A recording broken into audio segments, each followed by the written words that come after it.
अगला नाम आपके सामने, ओ वेरी इंटरेस्टिंग नेम, देवेंद्र जी।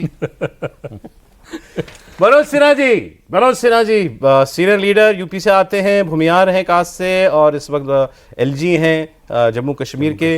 इनका कार्यकाल अभी कुछ महीनों का ही बाकी है। अब उसके बाद देखते हैं इनके लिए क्या भूमिका पार्टी सोचती है। लेकिन क्या मनोज सिन्हा हो सकते हैं, ये नाम सर मैंने तो बहुत सुना है मनोज सिन्हा जी का। वो सुनने के लिहाज से सौरभ ये था ना कि जैसे आमतौर पे चीज़ें किस रूप में आती हैं कि प्रधानमंत्री नरेंद्र मोदी किसको पसंद करते हैं, और जो पसंद करते हैं क्यों पसंद करते हैं, अभी कार्यशैली के आधार पर काम करेंगे, इफिशिएंसी के आधार पे। अमित शाह किसको पसंद करते हैं, तो उन दोनों में 100%, अच्छा, उन दोनों के बेहद भरोसेमंद हैं। संघ की तरफ से देखिए तो दत्तात्रेय हसबोले के हिसाब से बात कीजिए, दत्तात्रेय हसबोले से इनके बहुत अच्छे ताल्लुकात पिछले 25-30 साल से, वो इनकी कार्यशैली से बहुत प्रभावित रहते हैं। संघ के जो लोग हैं उनमें कृष्ण गोपाल जब हुआ करते थे, जब प्रभावी थे, तब एकदम नहीं बनती थी। लेकिन आज की स्थिति में स्थिति बिल्कुल अलग है उससे। लेकिन संगठन का अनुभव नहीं है, संगठन में इन्होंने कभी काम नहीं किया है, प्रदेश की टीम में भी नहीं, राष्ट्रीय स्तर की टीम में तो नहीं किया है। थ्रू आउट मतलब चुनावी राजनीति से ही लगातार जुड़े हुए रहे। हालांकि एक चीज़ और कही जाती है बीजेपी में कि जैसे जम्मू कश्मीर जैसे राज्य को संभाल लेना और इतने अच्छे तरीके से संभाल लेना तो कुछ भी संभाल सकता है, तो बात कही जाती है।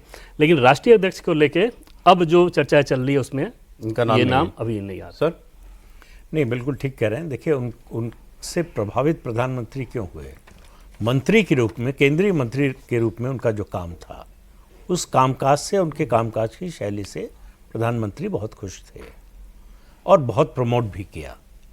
तो प्रधानमंत्री प्रधानमंत्री से जिसकी नज़दीकी दिखे वो तुरंत चर्चा में आ जाए, उसका नाम चलेगा। लोगों को लगता है कि जैसे मुख्यमंत्री का मामला था तो समय लग रहा था कि लगभग तय है यही बनने जा रहे हैं।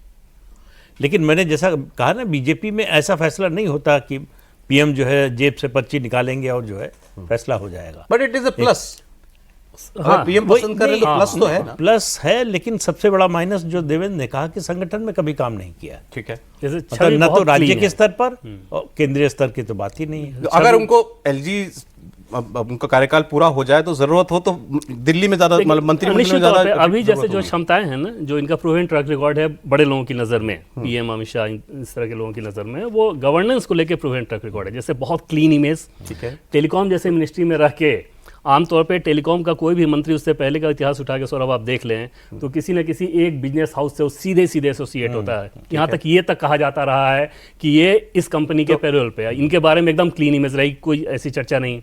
IT background, Hindi heartland, hardcore हिंदुत्ववादी, टीका चुटिया, ये सब चीजें हैं, लेकिन गवर्नेंस में इनका भी रोल रहेगा। तो अगर वहां कार्यकाल पूरा होने के बाद कश्मीर में बहुत ज्यादा संभावना आप ये देखेंगे कि राज्यसभा भेज के फिर केंद्र में मंत्री बनाया जाएगा। गवर्नेंस वाला एस्पेक्ट इनका ज्यादा मौजूद है। एक्चुअली संगठन देखिए, भारतीय जनता पार्टी का संगठन एक बहुत ही ऑर्गेनाइज्ड और वेल ऑयल्ड स्ट्रक्चर है।